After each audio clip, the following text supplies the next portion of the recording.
Jaunpur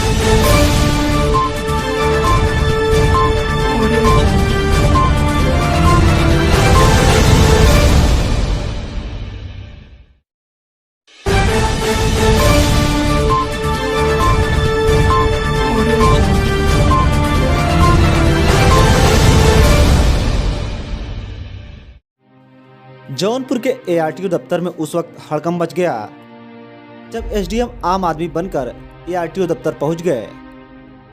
ARTO दफ्तर में इस बात की भनक नहीं लगी।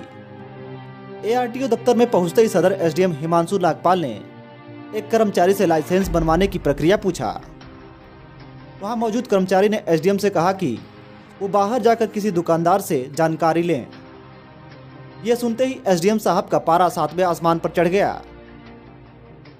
अभी तक एआरटीओ दफ्तर में किसी को भनक नहीं थी कि जो शख्स लाइसेंस बनने की प्रक्रिया पूछ रहा है वो कौन है, लेकिन सदर एसडीएम ने यह किसी को बताना उचित नहीं समझा। एसडीएम सदर कर्मचारी की बात मानकर दुकानों की तरफ निकलने लगे। इस दौरान दफ्तर के परिसर में कुछ लोगों ने उनसे कहा कि वो उनका लाइसेंस बनवा सकते हैं, इसमें कुछ पैसे लगेंगे लेकिन लाइसेंस बनकर तैयार हो जाएगा। यह सुनकर एसडीएम साहब नाराज हो गए। फिर क्या था, उन्होंने तत्काल इसकी सूचना लाइन बाजार पुलिस को दी। मौके पर पहुंची पुलिस ने एसडीएम के आदेश पर एआरटीओ का मेन गेट बंद कर दिया। इसके बाद परिसर में मौजूद लोगों की तलाशी ली गई। इस दौरान 2 दलाल पुलिस के हत्थे चढ़ गए। तो लगातार थोड़ा शिकायतें मिल रही थी कि एआरटीओ कार्यालय में जो दलाल हैं वो सक्रिय हो गए हैं और उन्हीं के माध्यम से काम होता है। तो जब वहाँ पर गए, हम खुद ऐसे बाइक पे बैठ के गए और सामान्य नागरिक की तरह वहाँ देखा कि किस तरीके की समस्याएं यहाँ थी और क्या दलाल सक्रिय हैं कि नहीं। तो जब इस मामले में संतुष्ट हो गए कि हाँ ऐसे लोग वहाँ सक्रिय हैं और कि वहाँ जो कुछ कर्मचारी हैं वो उन्हीं के थ्रू काम करा रहे हैं, तो ये देखते हुए वहाँ पर फिर पुलिस को बुलाया गया।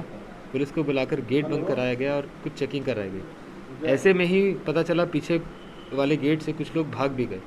उन्हीं लोगों में से कुछ लोग पकड़े गए, 1-2 लोग पकड़े गए, उन्हें थाने लेके आया गया। उनसे बातचीत हो रही है, उनकी तस्दीक हो रही है कि वो किस काम के लिए वहाँ पे एआरटीओ कार्यालय पे गए थे। और इस संबंध में वहाँ पर सभी व्यक्ति है जो अंदर थे पूछताछ की गई। जो व्यक्ति भागने में कामयाब हो गए उनको पकड़ने का प्रयास किया गया। फिर बाहर की दुकानें सब बंद हो गई जिसमें दलाल सक्रिय थे। ऐसी ही छापेमारी बार बार अलग तरीके से की जाएगी और प्रयास किया जाएगा कि किसी तरीके से दलाल एआरटीओ कार्यालय में सक्रिय ना हो पाए। सर, जब भी कोई आता है लाइसेंस बनवाने के लिए तो उससे बाहर दुकानों का रेफरेंस किया जाता है। क्या आपके साथ भी कुछ इस तरह से हुआ कि ऐसा किसी के द्वारा एक कर्मचारी ने बताया था कि आप उनसे जब पूछा था कि क्या प्रक्रिया रहेगी लाइसेंस बनवाने की, तो उन्होंने बताया कि बाहर दुकान से पूछ लें। उनके द्वारा बताया गया, तो उनके विरुद्ध कार्रवाई के लिए एआरटीओ को बता दिया गया और शाम तक उसकी रिपोर्ट ले ली जाएगी। सर कैसे माना जाए, लगातार जनता